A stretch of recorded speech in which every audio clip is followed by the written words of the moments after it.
Friends, welcome back to my channel Juhi's daily ব্লগে তোমাদের সবাইকে অনেক স্বাগত আর অনেক অনেক অনেক ভালোবাসা। তো সকালবেলায় উঠে গেছিলাম, ওই রকমই লেট হলো, 9:30 বাজছিলো তখন।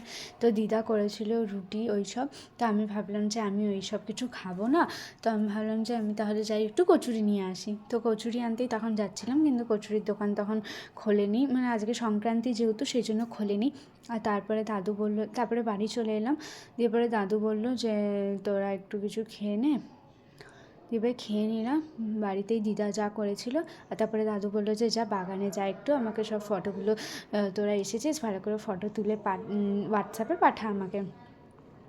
তা করতে দাদু কয়েকটা ফটো তুলে দাদুকে পাঠিয়ে দিলাম, আর আমি একটু কিছু ভিডিও করে নিলাম। আমি ভাবলাম যে তোমাদের সাথেও ভালো করে পুরো শেয়ার করতে পারবো। সাজানো বাগানটা আমার দাদুর এটা খুব শখের, খুব আমার দাদু কেউ গাছ ছুলেই বলে গাছ ছবে না, গাছ ছবে না, খুব শখের।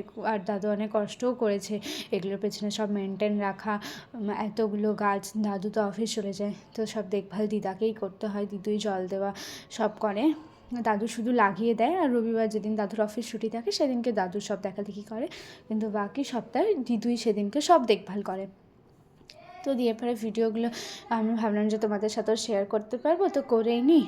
তো দিয়ে পরে একটু কিছু ভিডিওই শেয়ার করলাম। অনেক ফুল গাছ লাগিয়েছে অনেক, কিন্তু সব গাছে এখনও ফুল হয়নি। কিছু কিছু গাছে ফুল হয়েছে, সব গাছে হয়নি। কি জানি কিছুদিন পরে হবে হয়তো, কিন্তু আগের বছরে যখন এসেছিলাম তো সেম টাইমেই দাদু গাছ লাগিয়েছিল, কিন্তু সব গাছেই ফুল ছিল। আর এই জবার কালারটা খুব সুন্দর, খুব সুন্দর। আর দাদুকে আমি বলছিলাম যে দাদু তোমার এত বড় জায়গা, তুমি তো মাটিতে গাছ লাগাতে পারতে, টবে তো ধরো অত ভালো ফুল হয় না, মাটিতে অনেক ভালো হয়। তো দাদু বললো যে না, আমার তো সাজানোর আছে, আর এই বাগানে দাদু একটা ঘরও আছে। তো ওইখানেই দাদু বললো যে না, আমি ওর জন্য মাটির কোনো করলাম না। যাই হোক, টবেই দাদু খুব সুন্দর সাজিয়েছে। আর পিকনিকের দিনকে তোমরা দেখেছিলে দাদু সব এক সাইডে করে দিয়েছিল, কারণ কি সেদিনকে তো অনেক বাচ্চা এসেছিলো পাড়ার, তো ওরা যদি ফুল টুল ছেঁড়াছিঁড়ি করে এবার বাবা মায়ের সামনে তো কাউকে ওরকমভাবে বলা যাবে না, তো সেই জন্যই দাদু সবটাই গুছিয়ে নিয়েছিল, এক সাইডে করে রেখেছিল। আর তারপরে দেখতে গেছিলাম, ওখানে তো কিছুই ছিল না। তারপরে আমি আর দিদি দিয়ে পরে আবার গেলাম ময়দা আনতে, ময়দা নিয়ে এলাম বাড়ি। তারপরে পুজো হচ্ছিল, কি বাউনি পুজো না কিছু একটা পুজো হয়, পিঠে সংক্রান্তি যেহেতু, তো সেই জন্য দাদু বাজার গেছিলো জিনিসপত্র এনে পুজো দিতে গেল। দিদু সব জোগাড় করে দিয়েছিল, দাদু শুধু বসে পুজোটা করলো। দিয়ে পরে দাদু বললো যে একটু ভিডিও করে নে, তখন আমি বাগানে ছিলাম, ভিডিও করে আমি অনেকক্ষণ বসেছিলাম। তারপরে আমি হাফ পুজো হয়ে গেছিলো, তারপরে এলাম, ভাবলাম যে তোমাদের সাথেও তাহলে একটু শেয়ার করতে পারবো। তো দিয়ে পরে দিদু বলে দিচ্ছিলো দাদুকে সব, আর দাদু করছিলো, দাদুও জানে, কিন্তু যদি কোনোটা ভুলে যায় তাই দিদুও বসেছিল সাথে, দাদুকে বলে বলে দিচ্ছিলো যাতে কোনো ভুল না হয়। তো এমনিতে দিদুই পুজো করে, দিদুর পুজো হয়েও গেছিলো, দাদু এসে শুধু ওই পুজোটা করলো, বাকি দিদু সব পুজো, সব ঠাকুরকে প্রসাদ ফুল টুল সব দিদুই করে নিয়েছিল। দিদুই রোজ পুজো করে, দাদু করে না, খুব কমই করে, দাদুর অফিস যাওয়ার থাকে, তো সেই জন্য দিদুই করে। আর এখানে প্রসাদগুলো তখন সব ছিল, ওটাই তোমাদের সাথে শেয়ার করলাম। এখানে ওই পায়েসটা করেছিল, পিঠেটা, ওটাই ওখানে ছিল, ওটা তোমাদের সাথে একটু শেয়ার করলাম। আর তারপরে আমরা খেতে বসে গেছিলাম। দিদু আজকে খায়নি, নিরামিষ আমরা, তো দিদু খেলো না, দিদুর যেহেতু আজকে সংক্রান্তি তাই আমরাই খেয়ে নিলাম। দিদু করে দিয়েছিল আমাদের জন্য, ওইখানে পালং শাক করেছিল, মনা দিদুও বসেছিল, মানে আমার মায়ের মাসি, তো দিদার সাথে একটু হাসাহাসি করছিলাম, দিদির সাথে বেশ অনেক মজা করি আমরা, অনেক মজা করি। তো দিদা করেছিল পোস্ত, ডাল, ভাত, পালং শাক। তো খাওয়া দাওয়া করে ছাদে এসে বসলাম, চান করতে আজকে লেট হয়ে গেছে, চান করলাম আমি 2:05, আর এখন বাজে 3টে। তো খাওয়া দাওয়া করে আমি আর আমার দিদি দুজনেই ছাদে এলাম চুল শুকাতে। আজকে দাদু সকালে পুরো ছাদটা ঝাঁট দিয়ে ধুয়েছে, তাই নিচেই বসে গেলাম। দাদু সকালে উঠেই ছাদ ধুয়েছে আজকে, তো সেই জন্য ভাবলাম যে নিচেই শুয়ে যাই, বসে যাই। তো একটুকু পরে রেডি হয়ে বেরোবো, তো কোথায় যাচ্ছি না যাচ্ছি তোমরা দেখে বুঝতেই পারবে।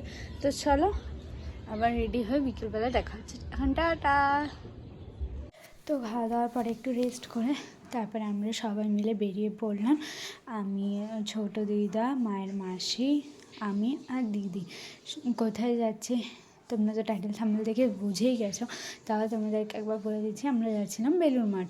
ছোটো দিদা বলছিল যাবো না, কিন্তু তা আমি আর দিদি ছোটো দিদাকে বললাম যে চলো চলো একসাথে ঘোরা হবে।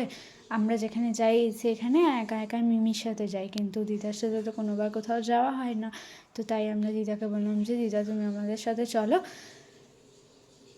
তোমারও ঘোরা হয়ে যাবে আর আমাদেরও ঘোরা হয়ে যাবে।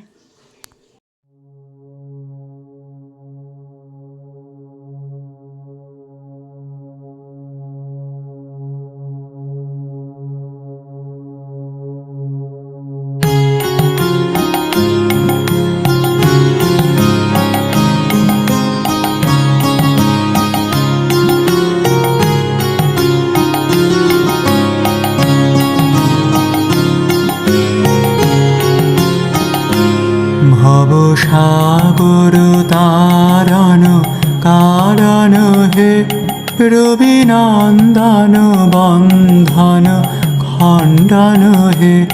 ভবসাগর তারণ কারণ হে, রবিনন্দন বন্ধন খণ্ডন হে।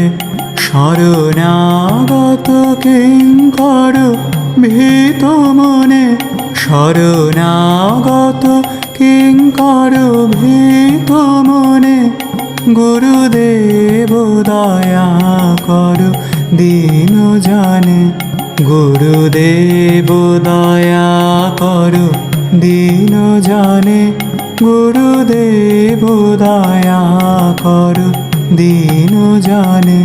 হৃদে কন্দর তামস ভাস্কর হে, তুমি বিষ্ণু প্রজাপতি শঙ্কর হে।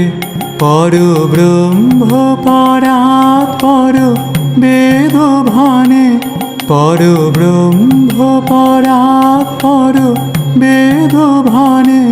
গুরুদেব দয়া কর দীন জানে, গুরুদেব দয়া কর দীন জানে। গুরুদেব দয়া কর দীন জানে।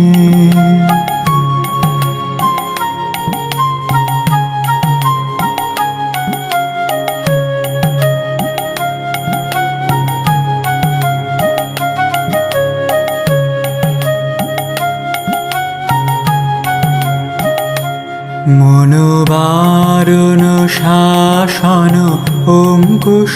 তারপরে আমাদের ঘোরা হয়ে গেল, ওখান থেকেই সামনে থেকেই টোটো করে নিলাম সবাই মিলে। তারপরে একদম বাড়ির সামনেই নামলাম। টোটো দাদুটাও বেশ ভালোই ছিল। বাড়ি এসে দিদি বানিয়েছিল একটু কফি খেলো মা দিদি, আমি খাইনি।